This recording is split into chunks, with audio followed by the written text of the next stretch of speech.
L'ouvrage Franchir la Loire, aux éditions Loire et Terroir, sans prétendre à l'exhaustivité, présente les différents moyens de traverser le fleuve. Braver les dangers et les difficultés pour passer de l'autre côté a toujours été une nécessité. Les populations riveraines, les commerçants et les voyageurs s'aventuraient sur le fleuve en utilisant les gués, les bacs, les passeurs. Les ponts furent longtemps rares à enjamber la Loire. Il me faut traverser notre grande rivière. Puis-je passer dessus cette barrière ?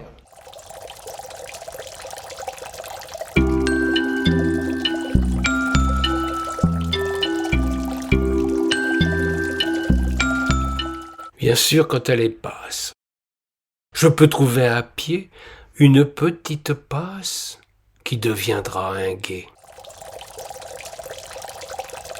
Les gués sont des lieux où il est possible de traverser un cours d'eau, à pied, à cheval, voire avec un véhicule, là où le niveau d'eau est assez bas. Éphémères ou récurrents, les gués sont créés par des facteurs naturels. Le courant doit rester faible.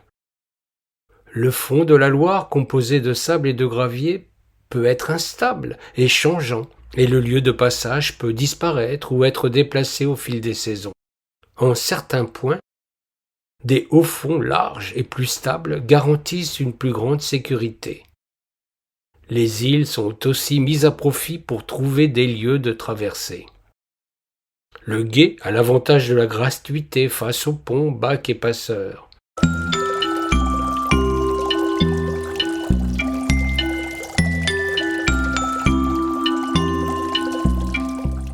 Mais quand elle est trop grosse, que les eaux nous emportent, le passeur albatros sur ses ailes me porte.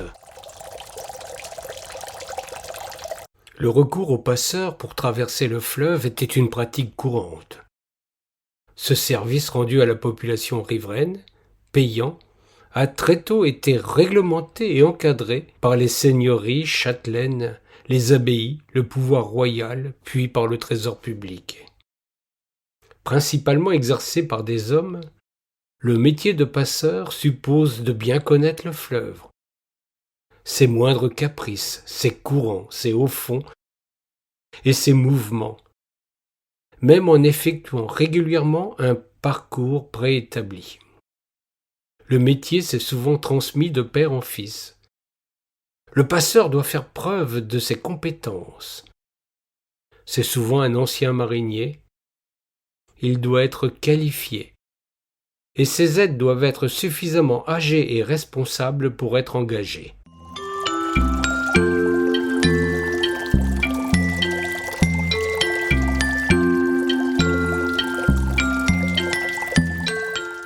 Quand elle est trop sage, quel gigantesque bond!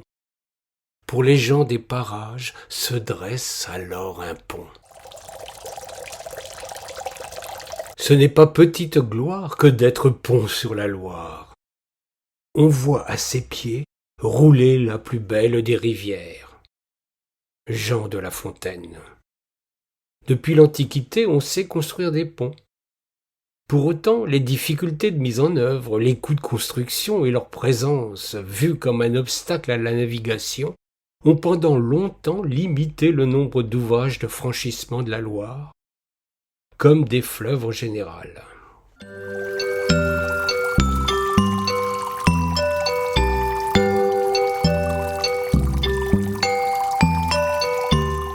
Elle est fleurie de glace quand l'embâcle la fige, tout alors s'y fracasse, redoutable prodige. De façon exceptionnelle, il est possible de mettre à profit des phénomènes météorologiques extrêmes pour traverser la rivière. En hiver, l'accumulation de la glace sous forme de plaques soudées, qui forment alors des embâcles, permet des passages souvent dangereux.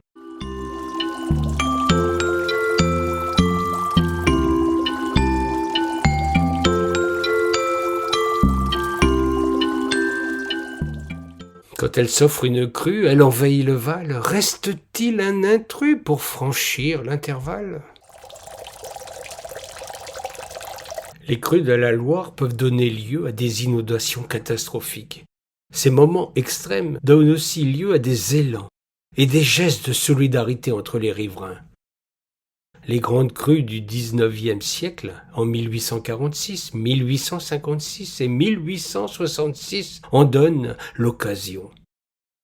Ainsi, à la suite de la rupture de la levée à la Chapelle-sur-Loire en 1856, les habitants de Saint-Rémy-la-Varenne hébergent ceux de Saint-Mathurin, comme ceux de Gênes, leurs voisins des Rosiers-sur-Loire.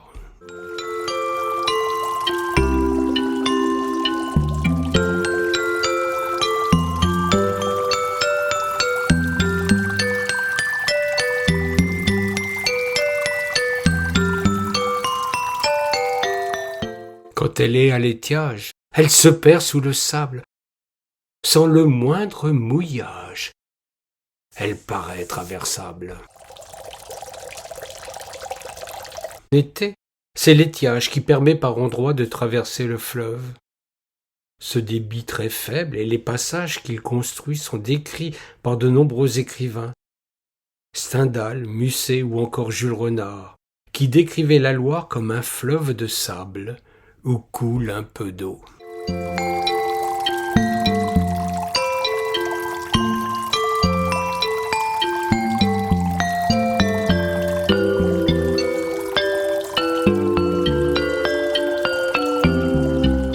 Quand elle devient sauvage, elle fait triste figure, provoque des ravages sans qu'on s'y aventure. Dans beaucoup de civilisations, et depuis l'Antiquité, le fait de parcourir et surtout de traverser une étendue d'eau est porteur de croyances et de symboles. Franchir un cours d'eau peut prendre aussi le sens rituel d'un passage, comme celui de la vie à la mort ou de l'enfance à l'âge adulte.